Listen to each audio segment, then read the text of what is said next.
ഈ മാൽഡീവ്സ് എന്ന് പറയുന്ന രാജ്യത്ത് ആകെ ഒരു 5.25 ലക്ഷം ആളുകളെ അവിടെ ജീവിക്കുന്നുള്ളൂ.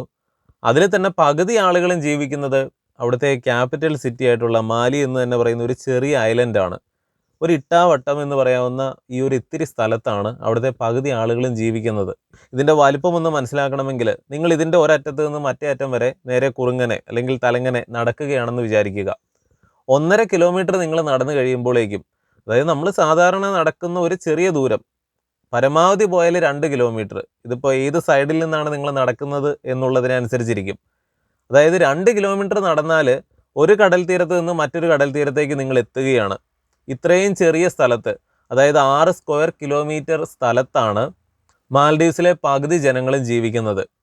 നമുക്ക് അവിശ്വസനീയമായിട്ട് അല്ലെങ്കിൽ അത്ഭുതമായിട്ട് തോന്നുന്ന, ഒരിക്കൽ കേട്ടാൽ പിന്നീട് മറക്കാത്ത ഒരു വല്ലാത്ത ഭൂമിശാസ്ത്രം തന്നെയാണ് മാൽഡീവ്സ് എന്ന് പറയുന്ന രാജ്യത്തിനുള്ളത്. മാൽഡീവ്സ് എന്ന് പറഞ്ഞാൽ 1000-ലധികം ഐലൻഡുകൾ അവിടെയുണ്ട്. പിന്നെ എന്തിനാണ് ഈ കൊച്ചു ഐലൻഡിൽ ഈ പകുതി ജനങ്ങളും ഇങ്ങനെ തിങ്ങിക്കൂടി ജീവിക്കുന്നത് എന്ന് ചോദിച്ചാൽ, മാൽഡീവ്സിലെ അത്യാവശ്യം വലിപ്പമുള്ള ഒരു ഐലൻഡിൻ്റെ കാര്യമാണ് നമ്മൾ ഇപ്പോൾ പറഞ്ഞത്.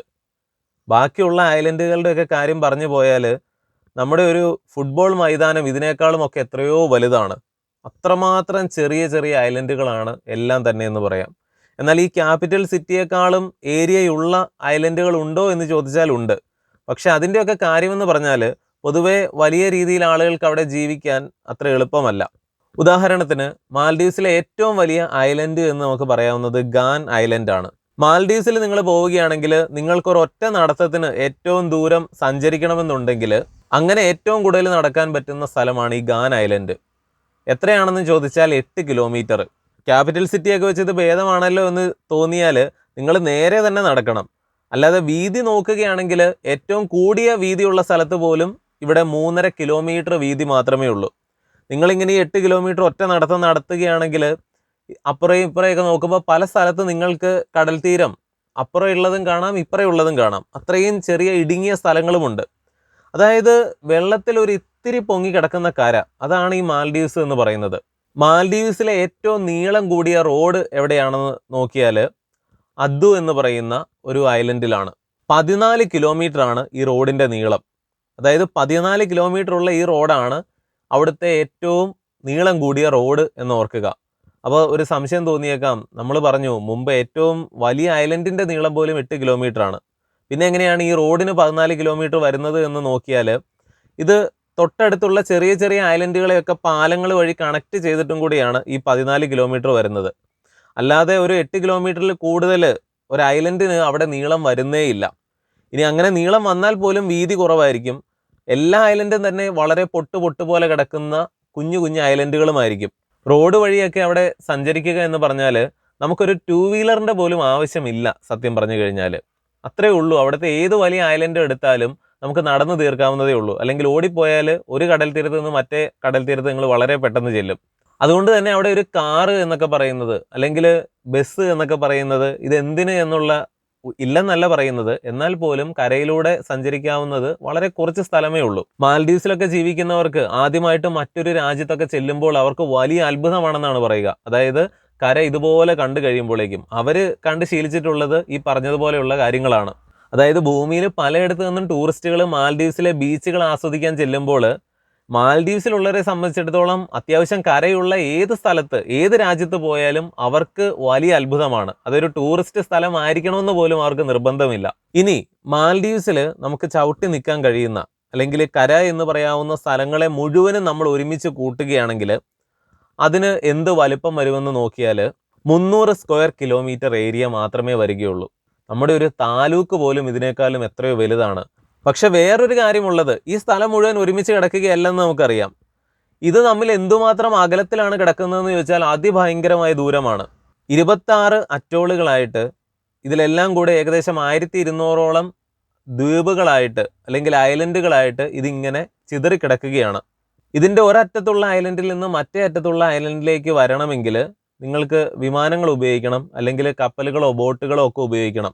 എന്തുമാത്രം പോകണമെന്ന് ചോദിച്ചാൽ തിരുവനന്തപുരത്ത് നിന്ന് ബാംഗ്ലൂർ വരെ പോകാനായിട്ട് നിങ്ങൾക്ക് എത്ര ദൂരം പോകണമോ അത്രയും ഒക്കെ അകലത്തിലാണ് ഈ ഐലൻഡുകൾ ഒരറ്റത്ത് നിന്ന് മറ്റേ അറ്റം വരെ ഉള്ളത് നോക്കുകയാണെങ്കിൽ കിടക്കുന്നത്.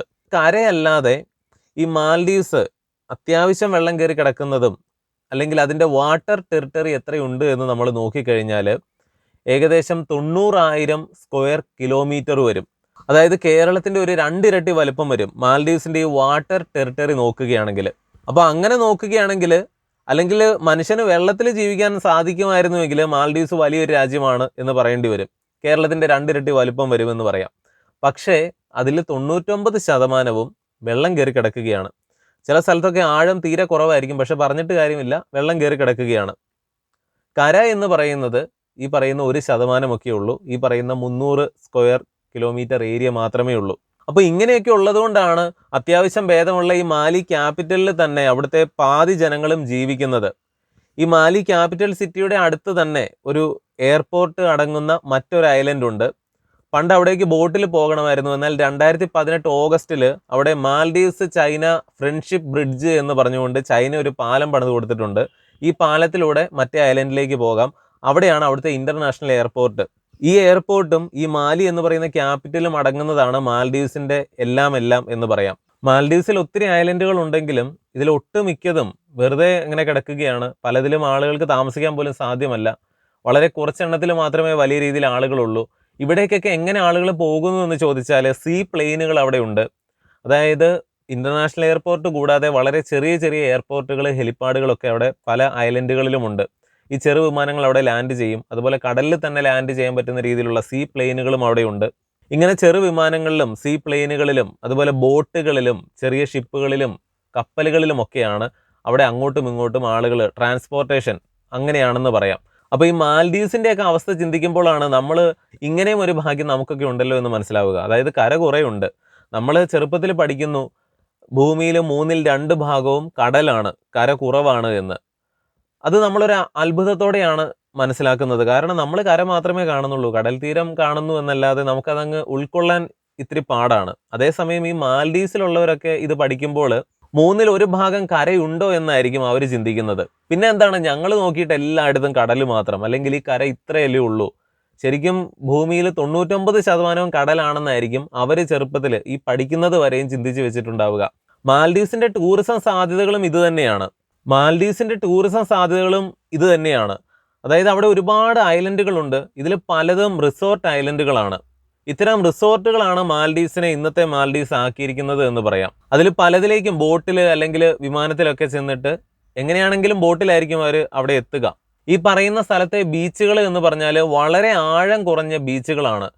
നിങ്ങൾക്ക് ഇറങ്ങി നടക്കാവുന്ന പാകത്തിൽ അത്രയും ആഴം കുറഞ്ഞ, ഒരുപക്ഷെ കിലോമീറ്ററുകളോളം നീണ്ടു കിടക്കുന്ന ബീച്ചുകളായിരിക്കും. അതായത് നമ്മൾ ഇതിന്റെ സാറ്റലൈറ്റ് വ്യൂ എടുത്ത് നോക്കിയാൽ തന്നെ നമുക്ക് മനസ്സിലാവും. കര വളരെ കുറവാണെന്ന് പറയുമ്പോൾ വെള്ളം ഒരു ഇത്തിരി കൂടെ കുറവായിരുന്നുവെങ്കിൽ ഒരുപാട് കര അവിടെ ഉണ്ടായേനെ. അതുപോലെ തൊട്ടില്ല എന്ന രീതിയിലാണ് കടലും കരയും അവിടെ നിൽക്കുന്നത്. ഇങ്ങനെയുള്ള ബീച്ച് റിസോർട്ടുകളിലൊക്കെ ചെന്ന് കഴിയുമ്പോഴേക്കും കടലിലൂടെ ഒരുപാട് നടന്ന് പോകാം. കാരണം ആഴം തീരെ കുറവായിരിക്കും, നല്ല തെളിഞ്ഞ വെള്ളമായിരിക്കും. അപാരമായൊരു സൗന്ദര്യം അതിനൊക്കെ ഉള്ളത് കൊണ്ടാണ് ഇതുപോലെ ടൂറിസ്റ്റുകളെല്ലാം അങ്ങോട്ട് ചെല്ലുന്നത്. അല്ലെങ്കിൽ ഒരു ഹണിമൂൺ ലൊക്കേഷനൊക്കെ ആയിട്ട് പലരും ലോകത്ത് പലയിടത്തു നിന്നും ആളുകൾ അവിടേക്ക് ചെല്ലുന്നത്. ഇതുപോലെയുള്ള റിസോർട്ട് ഐലൻഡുകളായതുകൊണ്ട് സ്വാഭാവികമായിട്ടും നല്ല പ്രൈവസി ഉണ്ടാകും. അങ്ങനെയുള്ള ഒരുപാട് സവിശേഷതകളുണ്ട്. മാൽഡീവ്സിലെ ഒരു ഐലൻഡിൽ ഏകദേശം 2.5 മീറ്റർ ഉയരത്തിൽ ഒരു സ്ഥലമുണ്ട്. അതാണ് മാൽഡീവ്സിലെ ഏറ്റവും ഉയരം കൂടിയ പർവ്വതം എന്ന് വേണമെങ്കിൽ പറയാം. 2.5 മീറ്റർ പർവ്വതമെന്നൊന്നും പറയാനില്ല. നമ്മൾ നോക്കുകയാണെങ്കിൽ എന്താണ്, ഒന്നുമല്ല. പക്ഷെ ആ ഒരു പോയിന്റാണ് മാൽഡീവ്സിലെ ഏറ്റവും ഉയരം കൂടിയ സ്ഥലം. ഇതുകൊണ്ട് തന്നെയാണ് ആഗോളതാപനം മൂലം ഏകദേശം 2050 ആകുമ്പോൾ തന്നെ മാൽഡീവ്സ് പൂർണ്ണമായും വെള്ളത്തിനടിയിലാകുമെന്നാണ് കരുതപ്പെടുന്നത്. ഇത്രയും പരിമിതികളുള്ള മാൽഡീവ്സ് എന്തുകൊണ്ട് ഇങ്ങനെ നിൽക്കുന്നു? നമ്മുടെ ലക്ഷദ്വീപിൽ വേണമെങ്കിൽ ഇത് തന്നെ ചെയ്യാമായിരുന്നു. അല്ലെങ്കിൽ നമ്മുടെ ആൻഡമാൻ നിക്കോബാർ ഐലൻഡുകൾ, അതും ഇങ്ങനെ തന്നെ ചെയ്യാമായിരുന്നു. എന്തുകൊണ്ട് നമുക്കിതിനൊന്നും സാധിച്ചില്ല? മാൽഡീവ്സിന് ഇത് എന്തുകൊണ്ട് സാധിച്ചു? വേറൊന്നുമല്ല, അവിടെ പണമുള്ളവനെ ബഹുമാനിക്കാൻ ആ നാട്ടുകാർക്ക് അറിയാം എന്നുള്ളൊരൊറ്റ വ്യത്യാസമേ ഉള്ളൂ. അതായത് റിസോർട്ടുകാരെ അവിടുത്തെ ഓരോ ഐലൻഡുകൾ ഇങ്ങനെ വികസിപ്പിക്കുവാനും അല്ലെങ്കിൽ അവരെ പണമുണ്ടാക്കാനും അനുവദിച്ചു എന്നുള്ളൊരൊറ്റ കാര്യമാണ്. അങ്ങനെ ഓരോ സ്ഥലങ്ങളും അല്ലെങ്കിൽ ഓരോ ഐലൻഡുകളും ഒക്കെ ഓരോ റിസോർട്ടുകളാകുന്നു. അതിൽ നിന്ന് ആ രാജ്യം ടൂറിസത്തിലൂടെ വരുമാനമുണ്ടാക്കി ഇന്നിങ്ങനെ നിൽക്കുന്നു. ഇത്രയും പരിമിതികളുള്ള ഒരു രാജ്യം, അത്രയേ ഉള്ളൂ. എന്തുകൊണ്ട് കേരളത്തിൽ ഇത് സാധിക്കുന്നില്ല? മാൽഡീവ്സിനെ അപേക്ഷിച്ച് എത്രയോ മറ്റ് ടൂറിസം സാധ്യതകൾ കേരളത്തിനുണ്ട്. എന്നിട്ടും എന്തുകൊണ്ട് കേരളത്തിന് ഇത് സാധിക്കുന്നില്ല? ഒരു വീഡിയോയിലൂടെ ഇതിൻ്റെ വ്യക്തമായ ഉത്തരം നൽകാനാണ് ഉദ്ദേശിക്കുന്നത്. പണ്ട് നമ്മൾ അപ്ലോഡ് ചെയ്ത ഒരു വീഡിയോ ആണ്, പലരും കണ്ടിട്ടുണ്ടാകും. എങ്കിലും ഇതിൻ്റെ ചില ഭാഗങ്ങൾ കണ്ടു നോക്കുക. ഈ വീഡിയോയിൽ കാണിക്കുന്ന ഈ ഒരു റിസോർട്ട് വീഡിയോയിൽ ഉണ്ടെങ്കിൽ പോലും ഇപ്പോൾ അതില്ല, അത് പൊളിച്ചു മാറ്റി പഴയതുപോലെ തന്നെയൊക്കെ ആക്കിയിട്ടുണ്ടെന്നാണ് നമ്മൾ കാണുന്നത് വാർത്തകളിലൂടെ. ഞാൻ താമസിക്കുന്നിടത്തുനിന്ന് അധികം ദൂരത്തൊന്നും അല്ല ഇത്. ഈ ഒരു വീഡിയോ കണ്ടു കഴിഞ്ഞാൽ തന്നെ എന്തുകൊണ്ട് കേരളം ഇങ്ങനെ കിടക്കുന്നു, എന്തുകൊണ്ട് മാൽഡീവ്സ് പോലെയുള്ള രാജ്യങ്ങൾ പോലും ഇങ്ങനെ നിൽക്കുന്നു എന്നുള്ളത് മനസ്സിലാകും. നടുക്കായലിൽ ഇറങ്ങി നിൽക്കുന്ന വിനോദസഞ്ചാരികളെയാണ് നമ്മൾ കാണുന്നത്. കായൽ ഒരു നിഗൂഢതയാണ് എന്ന് പറയാം. ചില ഭാഗങ്ങളിൽ വലിയ ആഴമായിരിക്കും, എന്നാൽ ചില ഭാഗങ്ങളിലാകട്ടെ ഒട്ടും തന്നെ ആഴമുണ്ടാകില്ല. നമുക്കവിടെ ഇറങ്ങി നിൽക്കാം. ഇങ്ങനെ തന്നെയാണ് എല്ലാ ഭാഗങ്ങളും എന്നും കരുതരുത്. ഒരുപക്ഷെ ഒരല്പം മുന്നോട്ട് പോയാൽ ഒരു വലിയ തെങ്ങ് പോലും മൂടിപ്പോകുവാൻ തക്ക വിധം ആഴമുണ്ടാകുമെന്നാണ് ഞങ്ങളെ വള്ളത്തിൽ കൊണ്ടുപോകുന്ന ചേട്ടൻ പറഞ്ഞു തരുന്നത്. ഉപേക്ഷിക്കപ്പെട്ട് കിടക്കുന്ന ഒരു റിസോർട്ടാണ് ഈ കാണുന്നത്. കാണുന്നവരെയെല്ലാം അമ്പരപ്പിക്കുന്ന ഒരു ദൃശ്യം തന്നെയാണിത്. വേമ്പനാട്ട് കായലിൽ പാണാവള്ളി പഞ്ചായത്തിൻ്റെ ഭാഗമായുള്ള നെടിയത്തുരുത്ത് എന്ന ഒരു ചെറിയ ദ്വീപിലാണ് ഈ റിസോർട്ട് ഇങ്ങനെ കിടക്കുന്നത്. 2007 കാപ്പിക്കോ എന്ന രാജ്യാന്തര ഹോട്ടൽ വ്യവസായ ശൃംഖലയുമായി ചേർന്ന് മിനി മുത്തൂറ്റാണ് റിസോർട്ടിൻ്റെ നിർമ്മാണം ആരംഭിച്ചത്. എന്നാൽ 2013 ജൂലൈ 25 ഈ മൾട്ടി സ്റ്റാർ നക്ഷത്ര റിസോർട്ട് പൊളിച്ചു നീക്കുവാൻ കേരള ഹൈക്കോടതി ഉത്തരവിട്ടു. കോസ്റ്റൽ റെഗുലേഷൻ സോണിൽപ്പെടുന്ന അല്ലെങ്കിൽ CRZ ഗണത്തിൽപ്പെടുന്ന പ്രദേശത്താണ് ഈ റിസോർട്ട് നിർമ്മിച്ചതെന്നതാണ് കാരണം. CRZ പ്രദേശങ്ങളിൽ നിർമ്മാണം തന്നെ പാടില്ലെന്ന ചട്ടം നിലവിലിരിക്കെയാണ് 50 വില്ലകളും വമ്പൻ കോൺഫറൻസ് ഹാളും വലിയ നീന്തൽ കുളവുമൊക്കെ ഉൾപ്പെടെ ഈ മൾട്ടി സ്റ്റാർ നക്ഷത്ര റിസോർട്ട് പണിതത്. ഇതിനെതിരെ കാപ്പിക്കോ റിസോർട്ട് ഉടമകൾ സുപ്രീം കോടതിയെ സമീപിച്ചെങ്കിലും 2020 ജനുവരി 10 സുപ്രീം കോടതിയും റിസോർട്ട് പൊളിച്ചു നീക്കുവാനാണ് ഉത്തരവിട്ടത്. തീരദേശ പരിപാലന നിയമങ്ങളും കെട്ടിട നിർമ്മാണ ചട്ടങ്ങളും തണ്ണീർത്തട സംരക്ഷണ നിയമങ്ങളുമൊക്കെ ലംഘിച്ചു എന്നതായിരുന്നു കാരണം. ഈ പ്രദേശങ്ങളിലുള്ള സാധാരണ ജനങ്ങളുടെ വീടുകൾക്കും മറ്റും അവ കായലിൽ നിന്നും വേണ്ടത്ര അകലം പാലിക്കുന്നില്ല എന്ന കാരണം പറഞ്ഞുകൊണ്ട് പട്ടയം പോലും കൊടുക്കാതിരിക്കെ കായലിൽ നിന്നും 2.5 മീറ്റർ പോലും അകലം പാലിക്കാത്ത റിസോർട്ടിന് എന്തുകൊണ്ട് അനുമതി കൊടുത്തു എന്നുള്ളതാണ് റിസോർട്ടിനെതിരെ ഹർജി കൊടുത്തവരുടെ പ്രധാന ചോദ്യമായി മുന്നിലുണ്ടായിരുന്നത്.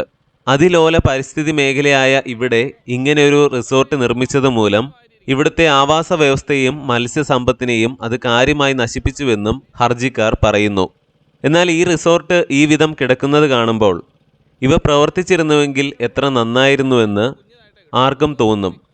ഇവ ഇങ്ങനെ ഉപേക്ഷിക്കപ്പെട്ട് കിടക്കുന്നതും പൊളിക്കാൻ ഉത്തരവായി കിടക്കുന്നതും കാണുമ്പോൾ ആർക്കും ഒരു വേദനയും തോന്നും.